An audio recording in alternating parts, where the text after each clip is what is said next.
నమస్తే వేగా 9 న్యూస్ కి స్వాగతం। విశాఖ జీవీఎంసీ మేయర్ ఇంటి ముందు బైఠాయించిన చిరు వ్యాపారస్తులు మేము గంజాయి అమ్ముతున్నామా, పొట్టకుటి కోసం జామ పండ్లు, అరటి పండ్లు అమ్ముతున్నాము, వాటి కోసం ఈ ఆపరేషన్ అవసరమా అంటూ రోడ్డున పడిన చిరు వ్యాపారస్తులు పెందుర్తిలో ఆపరేషన్ లంగ్స్ 2.0లో పెందుర్తి రైతు బజార్ వద్దనున్న బడ్డీలు తొలగించడంతో మహిళలు నగర మేయర్ పీలా శ్రీనివాసరావు ఇంటికి చేరుకొని నిరసన వ్యక్తం చేశారు।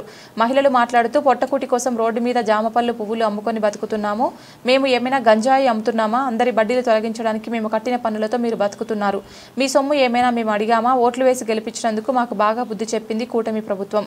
గత ప్రభుత్వం మాకు పొట్ట కొట్టలేదు, మా బతుకుల మీద కొట్టలేదు, మా వ్యాపారం మేము సంతోషంగా సాగించే వాళ్ళం, ఈ కూటమి ప్రభుత్వంలో మా బ్రతుకులు రోడ్డున పడ్డాయి, కావున మా బ్రతుకులకు ఒక దారి చూపించండి అని ఆవేదన వ్యక్తం చేస్తున్న మహిళలు। చెప్పంటారా? మేము రెల్లి కోనలో ఉంటున్నామండి। మా అబ్బాయి చచ్చిపోయాడండి, మా ఆయన చచ్చిపోయాడండి, మా కోళ్ళ మెంటలు అయిపోయిందండి, ముగ్గురు మనమరాళ్ళండి। రైతు బజార్ కాడ ఏదో చిన్న బుట్ట పెట్టుకొని అమ్ముకుంటున్నామండి, అది కూడా తీసేశారు। పిల్లసీని ఇంటికి వస్తే పోలీసులు పెట్టి గేట్లు వేసేసారండి।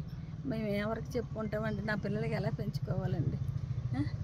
ఏటో అన్నా మాకు ఆందోళన అండి, ఏం చెయ్యాలో తెలియదు। మీరు మేరీ గారిని కలవడానికి వచ్చారమ్మా? మేరీ గారు కలవడానికి వచ్చామండి, పోలీసులు పెట్టి గేట్లు వేస్తారు। ఎవరు వేస్తారు? వాళ్ళు వేస్తారండి, సెక్యూరిటీ వేస్తారండి। మీకు ఏ న్యాయం కావాలమ్మా? మాకు అక్కడే కావాలండి స్థలం, మాకు అక్కడే కావాలి, చిన్న చిన్న బొట్లు పెట్టుకుని అక్కడే అమ్ముకుంటామండి మా పొట్ట గురించి। ఇప్పుడు ఆ ముగ్గురు మా ఆడపిల్లలు అండి, వాళ్ళకి ఎలా పెంచాలండి? మాకు ఏ దిక్కు లేదండి, రాత్రి నుంచి ఏడుచుకొని అలాగ ఉన్నామండి, మాకేం చెయ్యదు। మేము పెందుర్తి పోలీస్ స్టేషన్ దగ్గర మా నాన్నగారు, నాకు ఇప్పుడు 40 సంవత్సరాలండి, మా నాన్నగారు మాకు 40 సంవత్సరాలు రాకముందు 30 సంవత్సరాల కింద అప్పటి నుంచే కూడా మా నాన్న అక్కడ సైకిల్ షాప్ పెట్టుకొని ప్యాచీలు వేసుకొని చిన్న బడ్డీ పెట్టుకొని జీవనం సాగిస్తూ ఉండేవాడండి।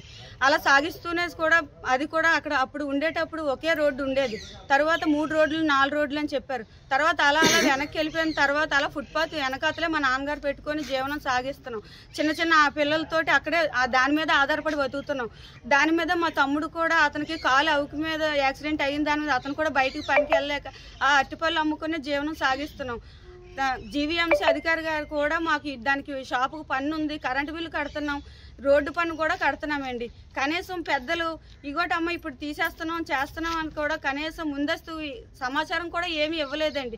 సామాన్లు తీసుకోండి అమ్మ, లేదు మీకు ఇంకో దగ్గర ఆధారం చూపిస్తాం, లేదు ఇంకో దగ్గర మీకు ఉపాధి కల్పిస్తాం అని భరోసా కూడా ఏ గవర్నమెంట్ ఇవ్వలేదండి। కనీసం మాకు ఎవరికి కూడా ఇదిగో మీకు ఎంత ఇస్తాం అంత ఇస్తాం అని మాకు ఏ డబ్బు ఇవ్వవసరం లేదండి। మా సంపాదనతో మేము కూలీనాలి చేసుకుని బతుకుతున్న కూలీనైనా మా కడుపుకి వెళ్ళకుండా మా కడుపు మీద కొట్టారండి। ఇప్పుడు ఈ చిన్న చిన్న పిల్లలు వేసుకొని ఏ ఈదులో పడిపోలేండి। మేము చిన్నప్పటి నుంచి మా అమ్మ 4 ఇంట్లో పాచి పని చేసుకుంటూనే మా అమ్మతో పాటు నేను పాచి పని చేసుకుంటూనే బతికామండి। బతికి ఇలా ఇన్నాళ్ళకి ఆ కొట్టేదో తీసుకొని చిన్న అట్టుపల్లి వ్యాపారం పెట్టుకొని దాని మీద 10 మంది కూర్చొని అలా ఆ 10 మందికి కడుపుకి కూడు పెడుతుంది ఆ కొట్టేనండి। అలా పెడుతున్నప్పుడు కనీసం సమాచారం ఇవ్వాలి కదండి గవర్నమెంట్। మాకు ఏమి ఇవ్వవసరం లేదండి, మాకు ఎవరి సొమ్ము అవసరం లేదండి, మా కష్టార్జితం మాకు ఉండనివ్వండి, మా కష్టం మమ్మల్ని తినివ్వండి, బయట సొమ్ము మాకు అవసరం లేదు, గవర్నమెంట్ సొమ్ము మాకు అవసరం లేదు, నాయకుల సొమ్ము మాకు అవసరం లేదు। మాకు ఇప్పుడు ఎలాగైనా సరే మాకు ఇప్పుడు జరిగిన నష్టానికి కూడా మాకు ఎక్కడైనా న్యాయం జరగాలి, మాకు ఎక్కడైనా స్థలం చూపించాలి, మాకు ఉపాధి ఉండాలండి। ఎక్కడో తీసుకెళ్లి ఏ మూలలో పడేస్తామంటే అవదు కాదు, మా జీవనోపాధి సాగాలి। మా నాన్న, మా అమ్మ, మా తమ్ముడు, మా పిల్లలు మేము అందరం దాని మీదే బతుకుతున్నాం। ఈ చిరు వ్యాపారులు అందరూ ఇప్పుడు ఎక్కడికి వెళ్ళిపోవాలండి? ఇప్పుడు పిల్లం చిన్న కొట్టు పెట్టుకుంటే మొగుడు ఆటో వేసుకుంటున్నాడు, ఇప్పుడు ఆ మొగుడు ఆటో కూడా లేకుండా చేస్తారు కదండి। ఆ మొగుడు ఆటోకి వెళ్ళకపోతే పిల్లంతో కలిసి కూలి పని చేసుకుంటున్నాడు ఇక్కడ ఈ రైతు బజార్ దగ్గరే। ఆ రైతు బజార్ దగ్గర ఉన్నప్పుడు ఆ చిన్న వ్యాపారం కూడా లేకుండా చేస్తారు కదండి। ఇప్పుడు పిల్లం మొగుడు ఇప్పుడు వెళ్ళి ఊరేసుకొని చావాలండి, లేకపోతే నాయకులు ఇంటి మీద పడాలండి। ఇప్పుడు ఎక్కడికి పోయారండి నాయకులు? ఇప్పుడు ఎవరు భరోసా చెప్పట్లేదేమండి? అప్పుడు అమ్మ మేము ఉన్నాం రండి అక్కలారా, రండి చెల్లెళ్ళారా అన్నప్పుడు ఇప్పుడు అక్క చెల్లెలు బాధ ఎవరికి కనిపించట్లేదా?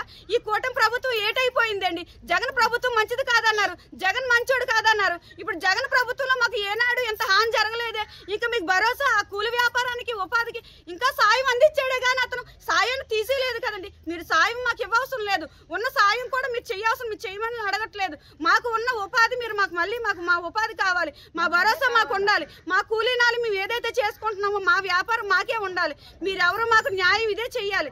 ఏ నాయకులు వచ్చినా మేము ఎవరి మీద తిరగబడట్లేదు, ఏం చేయట్లేదు, మా బాధ మా రోదన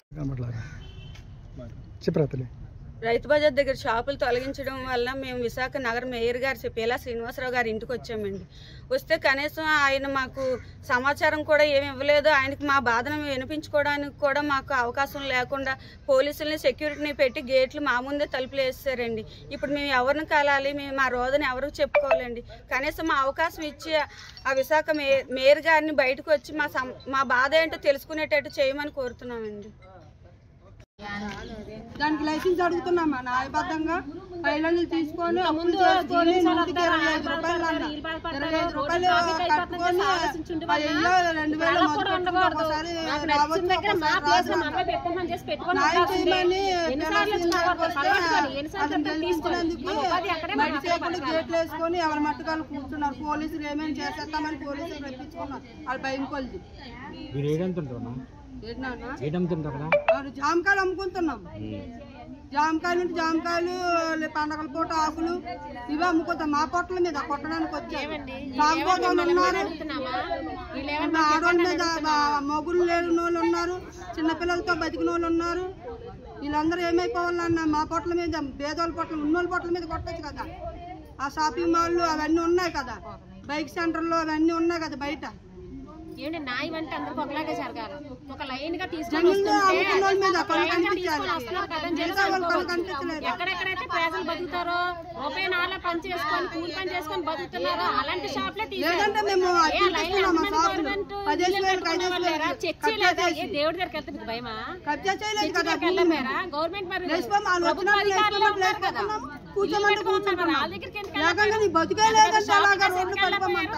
తీస్తే మీకు ముట్టమనా? మీకు అందిసే కాబట్టి మీకు ఇచ్చుకున్నారు తీసేసుకున్నారు కాబట్టి మీరు ఊరుకున్నారు. మేము ఇవ్వలేం కాబట్టి మేము ఇవ్వలేం పరిస్థితులు ఉన్నాం కాబట్టి మాలలు ఏడుతారు, పోతే రోడ్ల మీద బతికివ్వలే కదని చేసి మమ్మల్ని కదా తోసిపారేశారు. మీకు ఆ మాత్రం కూడా ఇది లేదా? మీరు తిన్న తిండి కూడా మేము ఇచ్చే కష్టంతో బతుకుతున్నారు అనే సంగతి కూడా మీకు లేదు. మేము వేసి ఓట్లు పెట్టే మీరు నిలబడి బతుకుతున్నారు. మేము వేసిన ఓట్లు పెట్టే ఇంత అధికారుల్లో ఉండి కూడా ఉన్నారు. కనీసం కష్ట సుఖం కూడా చూడడానికి కదా, కనీసం ఏమయ్యిందని కూడా అడగడానికి కూడా మీరు రాలేని ప్రభుత్వం అయినా మేము నిలబెట్టుగానే మీ ప్రభుత్వాన్ని ఏదో వచ్చి ఏదో చేసి మేము ఓట్లు వేసుకొని గెలిపించుకున్నామే ఈ ప్రభుత్వాన్ని. ఈ ప్రభుత్వం చూసారా మా కష్టం వచ్చి మా మొక్కల మీద గేట్లు వేసారు. లోపలికి వచ్చి ఎక్కడైతే మా కష్టం చెప్పుకుంటాం తల్లిదండ్రులు రోడ్ల మీద వేసేసి వెళ్ళు అలాంటి వాళ్ళు. నీ తల్లిదండ్రులు తన అక్క చెల్లెలు అంటారే, నీ అక్క చెల్లెలు తల్లిదండ్రుల కష్టాలు చూసుకోలేవు, నీ తల్లిదండ్రుల అక్క చెల్లెల కష్టాలు అడగలేవు, ఓదార్చలేవు, మాకు ఏం చేయొద్దు. కనీసం ఏమ్మా ఏమైంది మీ కష్టంలో నేనున్నా, నేను ప్రభుత్వంతో మాట్లాడతా, మీకు ఎక్కడైనా వచ్చినట్టు నేను చేస్తాను, మీకు ఎక్కడైనా ఉపాధి ఇస్తాను. ఏ షాపులు తీయలేకపోయారా? వాళ్ళు ముట్టుకోలేకపోయారా? పిల్ల వాళ్ళందరూ మీ చుట్టాలనా? మీ ప్రభుత్వంలో ఉన్న వాళ్ళు మీ ఫ్యామిలీ వాళ్ళందరూ మాదా? అలా ఏం తీయలేదా? ఎందుకు ఎక్కడికి వచ్చిందండి? పోనీ మన కాలేజ్ దగ్గరే చూసుకోండి, మన రైతు బజార్ దగ్గర ఆ రోడ్డు మీద బతుకుతున్నా 80 మంది దాకా బతుకుతున్నాయే తీసారు తప్ప ఆ ముందుకు ఏం తీసారా? షాపులు తీసారా? చర్చి దగ్గర నుంచి ఏమైనా తీసుకొచ్చారా? చర్చి ఫాస్ట్ గారిదండి, ఏమైనా ముట్టుకున్నారా? పోనీ మీరు ఏమైనా అడగలిగారా? ఏ ప్రభుత్వంలోని ఎలక్షన్ లో తిరిగిన వాళ్ళు కూడా అందులోనే ఉన్నారే, వాళ్ళు ఏమైనా మీరు తీయగలిగారా? వాళ్ళు మెట్ల ల్యాండ్లు ఏమైనా మీరు కనీసం మెట్ల ల్యాండ్ ముట్టుకోలేకపోతున్నారు మీరు. అలాంటిది మా షాపు తీసండి, మీరు మెట్ల ల్యాండ్ ముట్టుకోండి, మీరు అవి తీసి చూపించండి. మా ప్రభుత్వం అందరికీ సమానమని చెప్పి చూపించండి. మా ప్రభుత్వం మా అందరికీ ఒకలాగే చూస్తాం చేసి నిరూపించుకోండి. అంతే తప్ప వాళ్ళు వదిలేసుకొని మీరు చేస్తారంటే వాళ్ళు మీకు ఇచ్చి ఇస్తున్నారు. మేము ఇవ్వలేని పరిస్థితిలో ఉన్నాం. మేము రూపాయి నారా చేసుకొని మిమ్మల్ని అడగట్లేదే, మా బతికేది మేము బతుకుతున్నాం, మా కష్టం చెప్పేది మేము బతికించుకుంటున్నాం. కానీ ఆ కష్టంలో కూడా మేము లేకుండానే మీరు మాకు చేశారు. మీరు తినే తిండిలోని మేము మీ కష్టం ఉందా లేదా మీకు తెలియాలి. మీరు తినే తిండి కూడా మేము పెట్టిన భిక్షతోటే మీకు సమానం, మేము వేసిన ఓట్లతోటే మీరు ఆ భిక్ష తింటారు.